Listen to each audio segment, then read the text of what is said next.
Buenas, en este video vamos a introducir el algoritmo de descenso de gradiente. El algoritmo de descenso de gradiente me sirve para optimizar funciones de manera iterativa y es un algoritmo muy importante porque puede ser generalizable a un montón de modelos como regresión lineal, regresión logística, redes neuronales, máquinas de vectores de soporte y muchos otros, siempre y cuando la función de error de estos modelos sea derivable.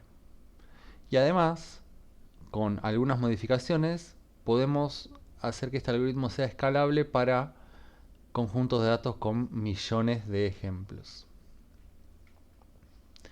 Antes de comenzar con el algoritmo, vamos a realizar un breve repaso del concepto de la derivada de una función. Entonces, dada una función con cualquiera sea su definición, que a veces la llamamos f de x al resultado y a veces llamamos y, básicamente si una función es derivable quiere decir que es suave, ¿no? Que no tiene cambios bruscos en su recorrido o en gran parte de su recorrido si tiene solo ligeros puntos en los cuales no es derivable. Entonces, ¿la derivada qué es? La derivada es una función que se calcula a partir de otra función, es decir, a partir de f de x vamos a calcular la derivada f' de x o y' también. Esta es la notación generalmente que se usa para una sola dimensión. Entonces, la derivada f de x es una función que me da la pendiente a la recta tangente en el punto x. Entonces, por ejemplo, acá tenemos una función en negro y tenemos dos puntos, a y f de a, y a más h, es decir, avanzamos h en el eje x y por ende vamos a cambiar el valor de la función, ya que ahora voy a evaluarla en a más h, que en este caso el h es positivo, pero esta definición es igual si h es negativo. Entonces, esta aquí que vemos es la recta que conecta a los dos puntos, de manera tal de que esta distancia es el delta en x, que también le decimos h, que es lo que nos corremos para la derecha, y esta es el delta en y, o sea, lo que nos corremos en y, que se calcula como la diferencia entre el valor de la función en este punto, ¿sí? Y en este punto, o sea, esta distancia. Y entonces la derivada es la razón de cambio de x de y, es decir, nos dice a nosotros el cociente entre estos dos valores que nos indicaría cuánto avanza en y o cuánto cambia en y para un cambio determinado en x. Y la derivada, en su definición, en realidad acá estamos viendo como dos puntos separados, pero la derivada es el límite de cuando este punto se acerca a este punto. Entonces es la derivada de delta y sobre delta x, que nos diría como en este punto, ¿no? Acá instantáneamente, cuál sería la pendiente, ¿sí? O sea, para dónde está yendo esta, esta función, ¿sí? En alrededor de este puntito. Y entonces en este caso el signo nos indica la dirección del crecimiento y esto es muy importante. Entonces, de nuevo, recordando esta definición de la derivada como el cociente incremental, la vemos como un límite. Entonces, podemos ver acá que la derivada nos dice tres cosas. Si es mayor a 0 nos dice que f está creciendo en ese punto porque la pendiente es positiva. Si f es menor a 0, o sea, si f en un punto es menor a 0, quiere decir que la pendiente es negativa, entonces está decreciendo. Y si es 0, entonces es un punto crítico en donde no podemos decir si crece digamos, no podemos decir qué es lo que pasa ahí. Entonces, eh, es también importante ver que esto es solamente alrededor de un punto. Entonces, vamos acá con un ejemplo. Tengo la función x al cuadrado y su derivada sabemos que es 2x, entonces tengo acá en azul la función y en rojo su derivada. Podemos ver que la función en todos estos puntos decrece hasta que llegamos acá y acá empieza a volver a crecer. ¿Sí? ¿Y eso en qué se traduce? En que la derivada, fíjense que hasta este punto siempre fue negativa y recién empezó a ser positiva en este punto. En este caso se, se da que justo se cruzan en 0, 0, pero eso no es necesario. Lo importante es que siempre que la función azul, que es la función que nos interesa, está decreciendo, ¿sí? La derivada es negativa y si no es positiva. Entonces, ¿qué quiere decir? Que el signo de esta derivada a nosotros nos dice si crece o decrece, que es lo que dijimos acá antes. Entonces puedo mirar la derivada para saber para qué lado decrece la función y por ende para qué lado estaría el mínimo, ¿no? En este caso, que tenemos una función que es muy regular, que no tiene onditas, digamos, vemos que si nos ponemos acá y empezamos a ir para la dirección en la cual decrece, ¿no? Que sería la contraria a la que me dice la derivada, voy a ir bajando hasta llegar al mínimo.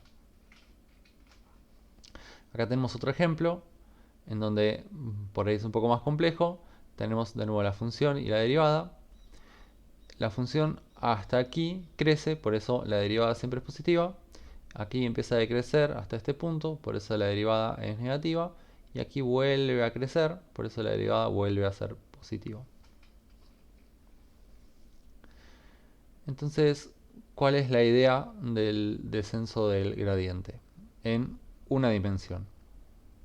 Bueno, vamos a tener una función, que acá la llamamos una función e por el error, porque por nuestro contexto sabemos que queremos minimizar una función de error, pero podría ser una función cualquiera. Un parámetro w, que va a tener un valor inicial, vamos a llamarlo w0, que puede ser cualquier valor aleatorio, siempre dentro de límites sensatos.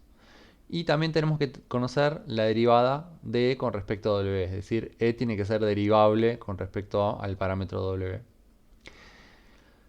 Como elemento adicional que no mencionamos antes, vamos a requerir un parámetro que se llama alfa, que nos va a dar la velocidad de aprendizaje o el tamaño de los pasos que vamos a realizar en nuestro algoritmo iterativo.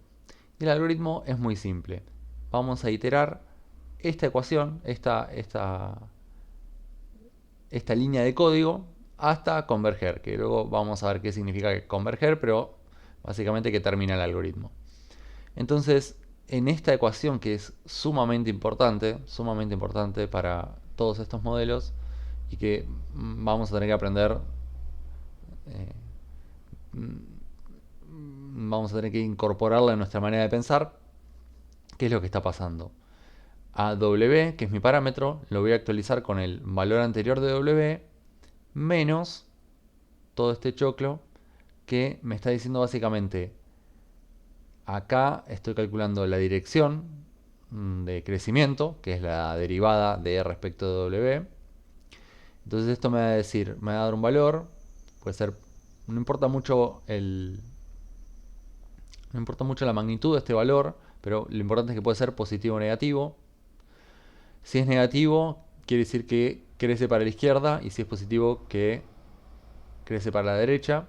Como le pongo el menos, invierto eso, con lo cual esto, al tener menos y todo esto, voy a tener entonces la dirección de decrecimiento, y lo multiplico por alfa, que me escala la magnitud de este valor de manera tal de poder medir los pasos y de alguna manera controlar el tamaño de los pasos, controlar el cambio que yo realizo en W, ¿sí? Para modificarlo más o menos de acuerdo a criterios que vamos a ver más adelante. Entonces vamos a un ejemplo un poquito más ya desarrollado. Yo puedo ver entonces acá a W como un punto, ¿sí? Y a la flecha esta como el cambio que voy a realizar en el punto. Entonces, como decía antes, siempre esto tiene la forma W igual a W menos algo, donde estamos modificando W. ¿Qué es ese algo? Se compone de la derivada, que la derivada me indica a mí la dirección y la magnitud del cambio que yo tengo que hacer. Y además un alfa que me lo escala, entonces la multiplicación de estos dos valores me va a dar una dirección y magnitud del cambio ya escalada. ¿Sí? Entonces eso es lo que voy a modificar de mi W, que si por ejemplo está acá, voy a modificarlo para este lado y voy a llegar a este punto, y lo modifico para este lado y llego a este punto, y lo modifico para este lado y llego a este punto, que es el mínimo. Profundicemos un poquito más en este proceso que es el proceso iterativo del descenso de gradiente. Yo empiezo en un lugar aleatorio, es decir, un valor aleatorio del parámetro, que aquí lo llame P en vez de W, pero es lo mismo. Y el valor inicial del parámetro, por ejemplo, es 500. Bien, entonces P estaría acá y el valor D para ese P es este. Sería algo parecido a 1400, algo así. Entonces, ¿qué tengo que hacer en este lugar? Bueno, tenía que calcular la derivada. ¿Sí? La derivada me dice que es 110. ¿Por qué? Porque en este lugar está creciendo la función, entonces es positiva. Entonces yo voy a mirar menos la derivada, que es menos 110, y eso me da la dirección en la cual yo tengo que moverme para que la función se achique. Y acá hay algo muy importante, a ver, que ustedes dirán, bueno, sí, se achica si hago un pasito chiquito, pero no se achica si me voy hasta acá, por ahí, o por ahí sí, no sé, pero no sé qué hay de este lado. Podría ser que la función acá se incremente un montón. Bueno, por eso es importante que tener este parámetro alfa que nos permite escalar los pasos. Entonces vamos a realizar un paso para la izquierda, ¿sí? En base a este valor, ¿sí? Que va a ser menos 110 por algo chiquito. Entonces me moví para acá, ¿sí? ¿Qué quiere decir me moví para acá? Quiere decir que le resté 110 al parámetro P, entonces ahora va a valer un valor acá cercano al 400. Y acá de nuevo, calculo la derivada, después la niego y tengo el menos 140. Entonces de nuevo me muevo para la izquierda. Ahora cuando llegué a este punto, tengo que la derivada ahora es negativa, fíjense, porque estoy en una zona de crecimiento. Entonces la derivada negada me va a dar positiva, entonces esto me dice que tengo que moverme para la derecha. Y aquí estoy.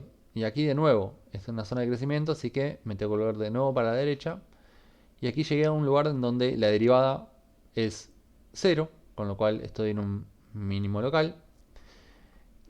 Y esto nos dice que llegamos a una solución posible, que sería un mínimo local, pero como vemos aquí tenemos otro mínimo local y otro mínimo global, aparentemente en base a si es que la función termina acá y acá, este sería el mínimo global de la función. Entonces vemos que el descenso de gradiente nos encontró un mínimo, pero no el global. Y si por ahí hubiésemos empezado de este lado con el valor aleatorio, lo hubiésemos encontrado, pero bueno, en este caso no pudo ser. Entonces, como veíamos recién, es importante el tamaño del paso, es decir, el tamaño, la magnitud con la cual modificamos a W. Y entonces podemos ver que el efecto de alfa es que si alfa es demasiado chico, vamos a hacer pasos muy chicos y vamos a avanzar muy poco en cada iteración, y por ende vamos a tener un alto coste computacional porque vamos a realizar muchas más iteraciones.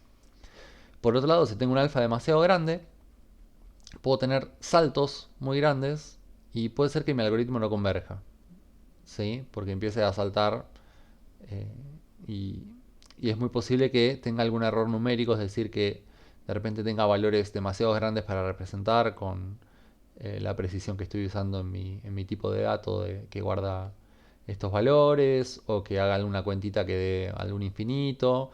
Entonces, tener un alfa demasiado grande puede traer problemas. Entonces, parte del uso del descenso de gradiente va a ser encontrar un alfa, digamos, correcto o balanceado. No es que hay un alfa correcto, pero algún alfa correcto. Entonces esto me va a permitir tener un buen avance por iteración, un coste computacional razonable, ¿sí? Y no voy a tener errores numéricos porque siempre voy a mantenerme en rangos normales de los valores de los parámetros. Ahora, hasta recién vimos el descenso de gradiente en una sola dimensión. ¿Qué pasa si lo quiero hacer en dos dimensiones? Bueno, en dos dimensiones también puedo comenzar en un punto y ahora voy a calcular las derivadas, pero ahora la derivada me va a indicar no solamente una dirección, sino dos direcciones de movimiento, porque estoy en una función con dos parámetros y por ende es una función de dos dimensiones. Es decir, la veo en tres porque el error es el valor calculado en base a estas dos dimensiones. Entonces en este caso, y aquí por ahí se ve mejor esto del descenso de gradiente, eh, gradiente por derivada en dos dimensiones o en n dimensiones. Entonces de aquí me muevo calculo de la derivada negativa y encuentro la dirección de crecimiento y hago un paso en esa dirección, escalado de alguna forma. Luego que estoy aquí, hago lo mismo y después lo mismo y después lo mismo. Y en este caso vemos que tengo una función que es convexa, con lo cual pareciera que sí o sí voy a tener que llegar siempre al mínimo global porque es el único que existe.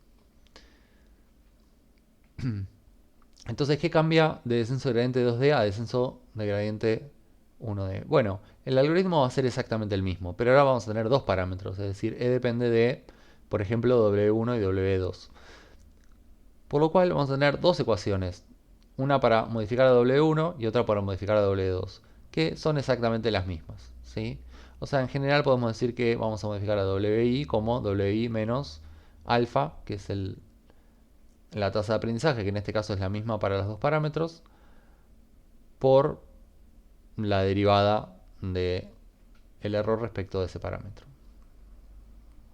Entonces, eh, de nuevo, acá podemos ver cómo sería ese descenso del gradiente y abajo vemos lo que se llama un gráfico de contorno de la función, que es una manera por ahí más cómoda a veces de ver este gráfico 3D. Entonces, en este caso vemos acá el gráfico 3D, pero acá vemos también el gráfico de contorno, en donde además pudimos dibujar todas las flechitas del gradiente. Entonces, como vemos acá, vemos que el gradiente en todos los lugares estos apunta para afuera de este centro, que es donde está el mínimo global. Por ende, la dirección opuesta de este gradiente va a ser siempre para adentro. Por ende, en cualquier punto en donde yo me ponga, la dirección del gradiente me va a llevar hacia el centro de esta vasija, que sería el mínimo global de la función. Ahora, puede ser que para funciones de error como la de las redes neuronales, que no sean convexas, no siempre lleguemos al mínimo global. Y no solo eso, sino que puede ser que dependiendo del lugar en donde empecemos, lleguemos a distintos mínimos. Por ejemplo, puede ser que inicialicemos aquí nuestra, nuestra optimización, o sea, los valores iniciales de los parámetros los pongamos aquí y siguiendo el descenso de gradiente lleguemos a este mínimo local. Pero puede ser, o global, no lo sabemos. Pero puede ser también que empecemos un poquito más, un poquito lejos del otro punto, fíjense que no es mucho, y que la dinámica de esto nos lleve para otro lugar. Porque bueno, porque estoy empezando como en otra cara de esta montaña y bueno, y si empezara del otro lado probablemente me iría para allí y no pueda venir para este lado. Entonces, quiere decir que en una función de error no convexa voy a tener varios mínimos locales a los cuales puedo llegar. Entonces, variando los parámetros iniciales, van a variar también los parámetros finales. Y esto le da un cierto grado de aleatoriedad o no determinismo a el resultado de el descenso de gradiente. Entonces puede ser que el mismo algoritmo lo corro en una máquina o en otra, o si lo corro en un momento o en otro, me dé un resultado distinto, esto siempre y cuando la semilla del generador aleatorio sea aleatoria, ¿no? Si el punto inicial es el mismo, entonces no va a variar. Pero si yo tengo una semilla aleatoria, el punto inicial varía, entonces sí va a cambiar. Entonces, el resumen, el descenso de gradiente es un algoritmo iterativo, generalizable, requiere una función derivable, puede ser escalable con algunas modificaciones. Y tiene esta ecuación fundamental que nos indica cómo cambiar los parámetros para minimizar el error. Y utiliza este alfa, que es el tamaño del paso, para